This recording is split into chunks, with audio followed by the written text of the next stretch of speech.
She was dragged through the town square for being infertile until the mountain man cut the rope. Dry Gulch, Wyoming Territory, late 1878.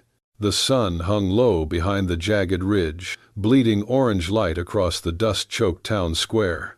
Dry Gulch was a place where the wind scraped harder than the law, where women lived like property and men strutted like tyrants. By late afternoon, townsfolk always gathered at the square.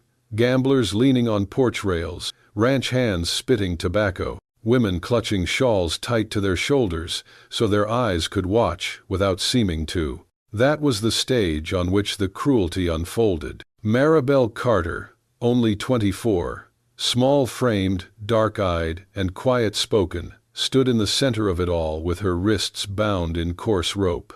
Dust clung to her dress, hair tangled around her cheeks. Her husband, Hank Tolliver, towered beside her, drunk on his own authority and the murmurs of the crowd. An infertile wife, he sneered, gripping the rope that tied her to the saddle of his buckskin mare. A curse on a man's house.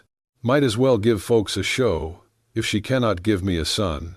Maribel shut her eyes as laughter rippled through the square. She had never told anyone the truth, that long ago, a childhood accident had shattered something deep inside her, leaving scars that could never be seen. She carried that secret like a brand, terrified Hank would abandon her if he ever learned. She had not imagined he would do something worse. Hank flicked the reins. "Walk, girl," he said, "or let the horse do it for you." The mare stepped forward, jerking the rope tight. Maribel stumbled, then she fell. The crowd gasped as her knees scraped against the ground, dust rising around her like smoke. Hank's grin widened. "That is what a barren wife looks like," he boomed. "Drag her. Let folks see." The mare began moving, steady and unbothered, pulling Maribel across the packed earth. Her dress tore, her palms shredded as she fought to lift herself. Boots and skirts shuffled back to clear a path. Some townsfolk covered their mouths, while others watched with morbid fascination. A little boy whispered, "Mama, why is she being dragged?" The woman tugged him close. "Hush now, look away." But the spectacle did not end there. From the road leading down the mountain ridge, a lone rider entered the square. His horse was a vast gray with a thick winter coat, and the man on its back looked carved from the wilderness itself. Elias Thorne, mountain man, trapper, hunter, rarely descended from his solitary life. When he did, Dry Gulch usually pretended not to notice him. Today, no one could ignore the way he reined in his horse the instant he saw Maribel being dragged. His eyes darkened, his jaw set. He slid off his saddle before the dust even settled around his boots. Maribel heard footsteps, heavy, sure, and tried to lift her head. The light wavered behind her watering eyes. When the shadow of a man fell over her, she flinched, expecting Hank. Instead, a calm voice rumbled above her. "Hold still, man." Before Hank or the crowd could process what was happening, Elias strode forward, axe already in hand. In one swift, practiced movement, he swung the blade downward. The steel bit through rope with a crack sharp as gunfire. The rope snapped. The mare jolted. The dragging stopped. Silence swallowed the square. Hank's face twisted, red with fury. "What in hell do you think you're doing?" Elias did not answer. He crouched beside Maribel, bracing one steady arm beneath her shoulders so she could sit up without scraping herself further. He did not ogle her, did not touch her more than necessary, every move respectful, careful, deliberate. When he stood and faced Hank, the whole town seemed to hold its breath. "No woman deserves to be dragged like an animal," Elias said, voice low but cutting as a cold wind. "Not yours, not anyone's." A murmur spread through the onlookers. Hank blinked, as though he had been struck. His hand drifted toward his holster, but Elias stepped between him and Maribel, broad shoulders blocking her from view. The mountain man's expression did not change, yet something in his stance warned the whole square that a line had been crossed, one he would not allow crossed again. Maribel, trembling and bruised, watched the man who had appeared from nowhere, the man who had cut her free when no one else dared. Dry Gulch had seen many cruel things, but that evening for the first time in a long while, it saw something else. A single act of defiance, quiet, steady, and strong enough to stop a town in its tracks. The dust was still settling when Elias knelt beside her. Maribel lay curled on her side, hands scraped, lip bleeding, the edge of her dress torn where the rope had dragged her across the square. She expected roughness, but what came was something else entirely. Elias moved with quiet precision, not a word wasted, not a touch uninvited. He didn't speak as he slipped off his heavy wool coat and gently draped it around her shoulders. Then, without crowding her, he examined her wrists, his large hands surprisingly gentle as they checked for broken bones. "You're lucky," he said softly. "No fracture, just bruising." Maribel flinched at the sound of his voice, her face half buried in the crook of her arm. She couldn't bring herself to meet his eyes. Shame burned hotter than the welts on her skin. "I'm fine," she whispered hoarsely. "You're not," Elias said, "but you will be." Hank Tolliver was not finished. He stormed toward them, red-faced, spitting rage. "You think this is over?" he barked. "You just cut my wife loose in front of the whole damn town." Elias rose slowly, positioning himself between Hank and Maribel without fanfare. His posture wasn't aggressive, it was final, like a tree that wouldn't move, no matter how hard the wind howled. "You lay hands on her again," Elias said, calm as still water. "You'll answer to me." Hank reached for his belt. "I could put a bullet in you right now." Elias didn't flinch. "If you want to shoot me, make peace with God first." That silenced Hank, just for a moment. Then he spat on the ground and turned, pushing through the gathering crowd. Whispers flared. Women clutched their shawls tighter, muttering to each other. Some looked at Maribel with something close to sympathy. Others shook their heads, already retreating into the safe shadows of tradition. The men were louder. "A woman like that ain't worth defending," one muttered. "Can't birth a child, can't keep a home," said another. "She should be grateful he didn't sell her off." Maribel heard every word, and still, she didn't look up. Elias leaned close. "Can you stand?" She nodded, barely. He extended a hand, waiting. No pressure, no force. When she finally placed her trembling palm in his, he helped her up without a grunt of effort. As they passed through the onlookers, Elias lifted his other hand, not to threaten, but to shield her face from the gawking stares. It was a quiet gesture, unnoticed by most, but to Maribel, it felt like the first kindness she'd received in years. They reached the town's small infirmary, a single-room building with a chipped sign and a shuttered porch. Elias nudged the door open with his boot and guided her inside, careful not to jostle her injury. "You shouldn't have done that," Maribel whispered. "You shouldn't get involved." Elias looked at her, steady and clear. "I already am." She sat on the edge of the cot, not touching the blanket beneath her. Her fingers twisted in her lap, skin blotched with dirt and bruises. "He'll come for me tonight," she said. "He always does when I make him look weak." Elias didn't speak right away. He just looked at her, truly looked, not at her torn dress, not at the swelling on her cheek, but at the hurt she tried to hide, the deep kind that doesn't bleed. "You're not going back there," he said finally. Her eyes lifted, startled. "I have nowhere else." "You do now." Silence fell between them, taut and uncertain, but beneath it, something else lingered, thin and trembling, like the start of a bridge across a canyon. He turned toward the door, keeping his voice low. "You rest, I'll keep watch." Maribel stared after him, still wrapped in his coat. She didn't know who he was, or why he'd come down from the mountain today of all days. But for the first time in a long time, she didn't feel like prey. She felt seen. The wind had changed. Elias could feel it, the way seasoned men do before storms or gunfire. He moved quickly, silently, packing only what was needed. A canteen, a flint kit, dried meat, one rifle, 2 blankets, no time for more. Maribel stood near the doorway of the infirmary, clutching the coat he had given her like it was armor. Her lip was still swollen, one eye nearly closed, but she didn't look afraid. She looked ready. He handed her a heavy fur cloak, his own. "It's going to get cold, where we're going." She hesitated before taking it. "You don't have to do this." "Yes, I do." They rode out just before midnight. No words passed between them as they slipped through the narrow alleys of Dry Gulch. Every creak of saddle leather felt too loud, every hoofbeat a warning. Behind them, the town held its breath. Then came the sound of chaos. Hank Tolliver's voice ripped through the stillness like a whip. "She's mine. Anyone hiding her will hang for it." Torches lit the square. His men were armed, drunk, furious.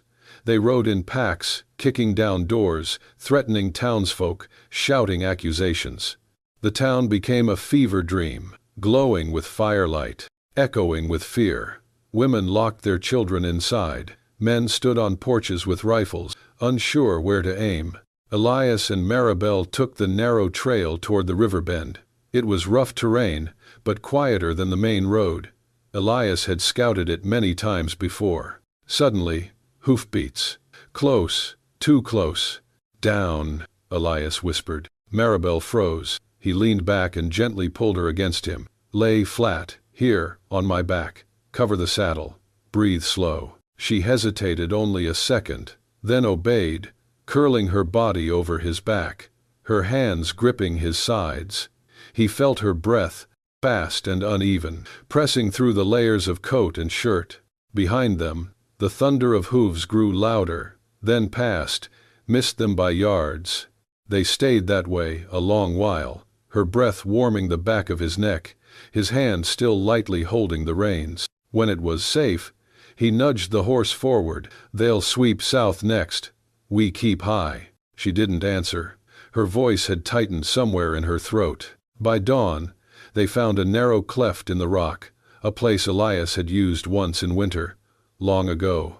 The stones curled around them like ribs, shelter, barely. He built a fire from twigs and dry moss.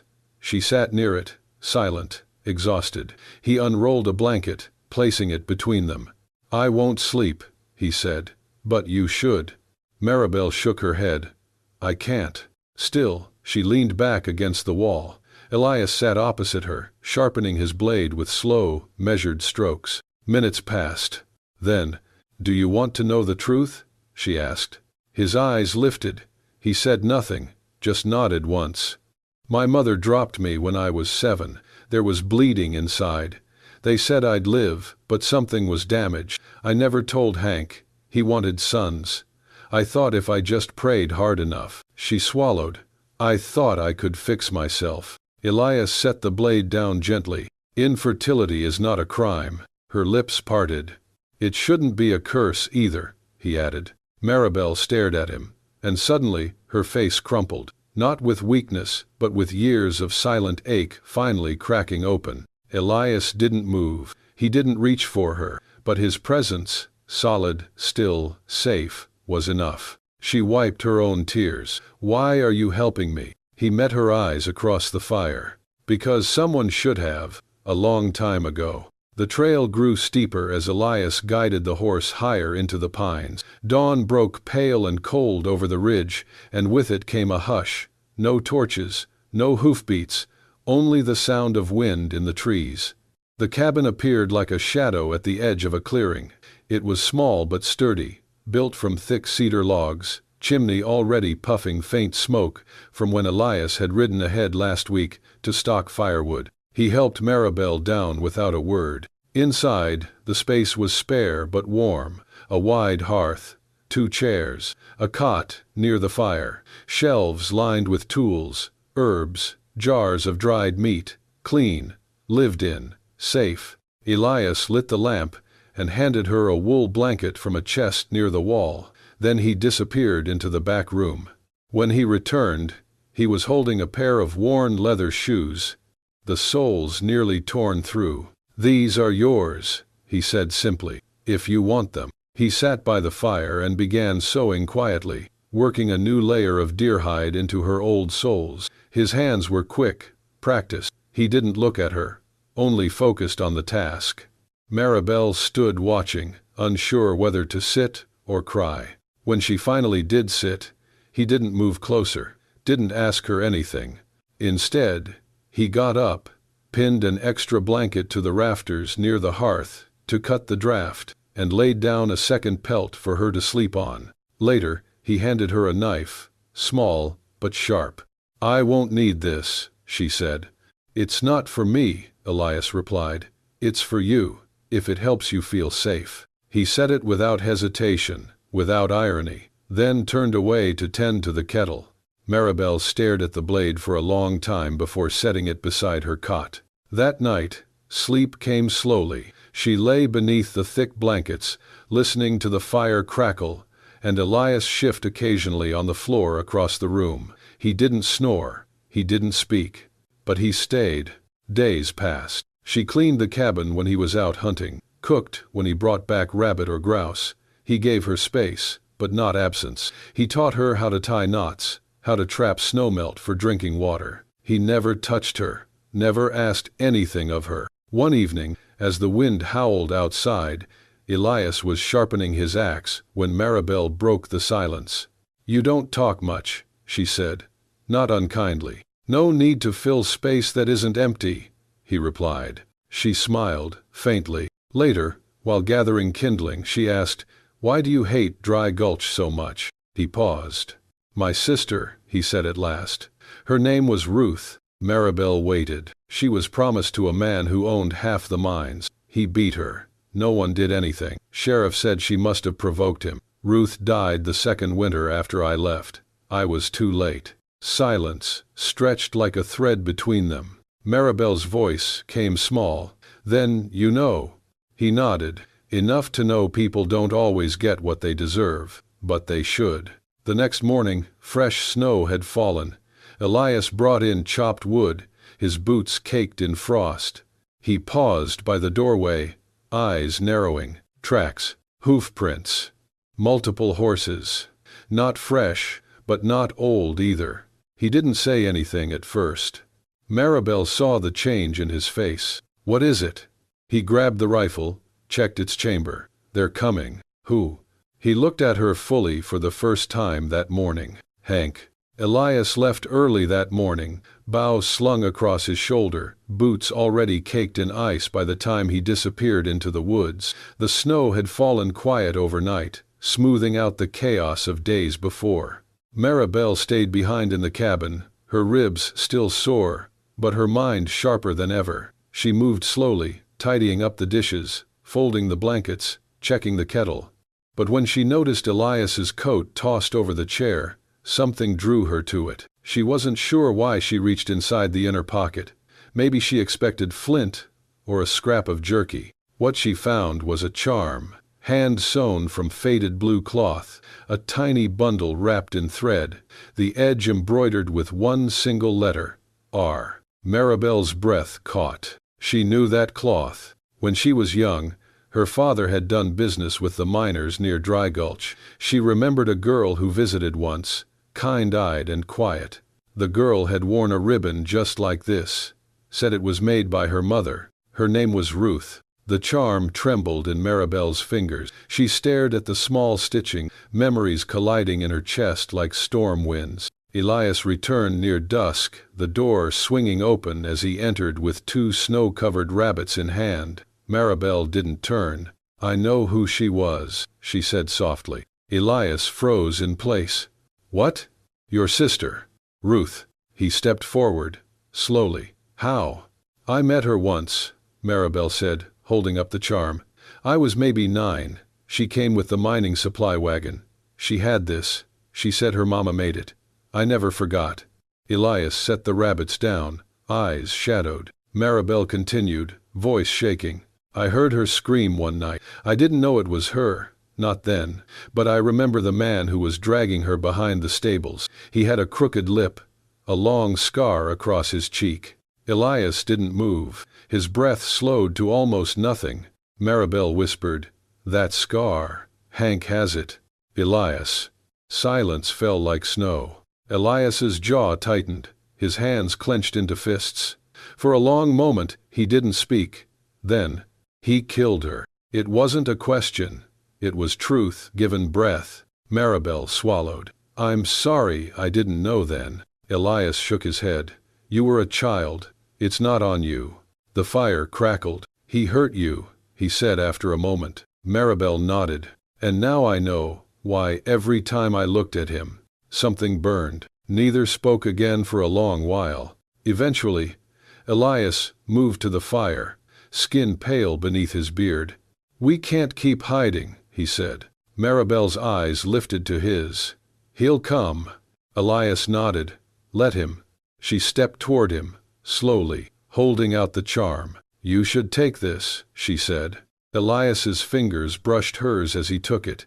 His voice broke. She always carried it, said it was for protection. Maribel's voice was quiet, steady. Maybe now, it will be. The cabin, the snow, the mountains, they were no longer shelter. They were a stage. Hank would come, and when he did, justice would have to follow. The forest was silent, too silent. Elias paced the edge of the tree line, his instincts on fire. The wind had shifted.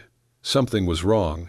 Maribel sat by the small fire inside the cabin, watching him with wide, unreadable eyes. The embers lit her face with a nervous glow.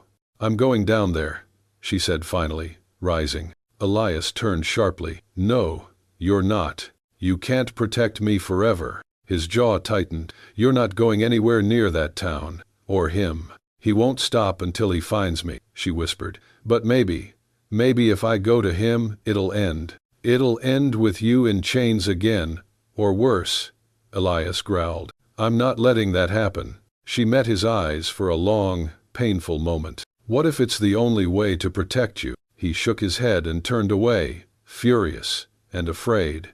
But he didn't see her slip away at dawn. The cabin was empty when he returned with water. Her scarf was gone, so was one of the horses.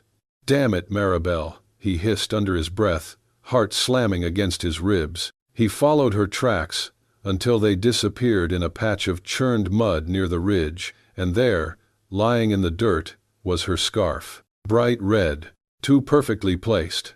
He didn't hesitate. Elias dismounted, lifted the scarf, and the trap snapped. 3 men burst from the trees behind him, tackling him to the ground. He fought like a man possessed, landing a punch that shattered one man's nose, driving his elbow into another's gut. But the third came from behind and slammed a rifle butt into the back of his skull. The world spun. Everything went dark. When Elias opened his eyes again, his wrists were bound, his head pounding. Blood had dried along his temple. He was on his knees in the center of Dry Gulch's jailhouse, a ring of men surrounding him, Hank Tolliver at the center. Well, well, Hank drawled, spitting near Elias's feet. The mountain mutt thought he could play hero. Looks like he forgot who runs this town. Elias lifted his head. Where is she? You'll see soon enough, Hank smirked. Outside, the sound of hooves echoed off the wooden walls of the square. Maribel had been dragged back under cover of dark. She now stood with her hands bound again, a fresh length of rope tied from her wrists to the saddle of Hank's horse. A crowd was forming. She came to me, Hank announced, grinning like a wolf, begged me to forgive her. But some women need to be taught their place. From the jailhouse window, Elias saw her. Her hair was loose, face pale, but her chin was lifted. Maribel saw him through the bars, and her eyes widened in horror. No, she breathed. What did you do to him? Hank yanked the rope, forcing her forward. I'm going to show the whole town what happens to a woman who disobeys. Elias struggled against the ropes, digging into his wrists. You don't have to do this. But Hank only laughed. Oh, I want to. He slammed the jail door shut behind him, leaving Elias in darkness once more. From outside, the crowd stirred. Whispers turned to shouts, and above it all, the sound of Hank's boots hitting the wooden steps echoed like thunder. Maribel stood in the square once more, the rope pulling tight against her hands, the crowd circling like vultures. Inside the cell, Elias dropped to his knees and stared at the loose floorboard near the wall. He remembered it from years ago. His sister had pointed it out once during a supply run. His fingers, bruised and bloodied, clawed at the corner until it splintered. Behind the board, a rusted nail, long and sharp. He gripped it between his teeth and twisted, cutting at the rope binding his hands. Outside, Hank climbed into the saddle, grinning down at his wife. "You should have stayed in the cabin where you belonged," he said. And then the horse reared. The rope pulled tight. Maribel stumbled forward. Elias's rope snapped. He rose, breath ragged. He wasn't going to be too late. Not again. The sun sat low over Dry Gulch, casting long shadows across the dust-laced town square. The same place where humiliation had once been spectacle now bristled with silent anticipation. A crowd gathered, faces tight with curiosity and dread. Children clung to skirts, men leaned on posts, and women watched with clenched jaws. At the center stood Hank Tolliver, holding a fresh length of rope coiled in his fist. His voice echoed like a whip crack. "We finish what was started." Maribel stood trembling, wrists bound once more, her hair tangled, lips split. The rope tied to the saddle horn of Hank's restless horse stretched taut between them. Her eyes scanned the crowd, searching for mercy but finding only avoidance. No one stepped forward. Hank raised his hand. "This is what happens to women who forget their place."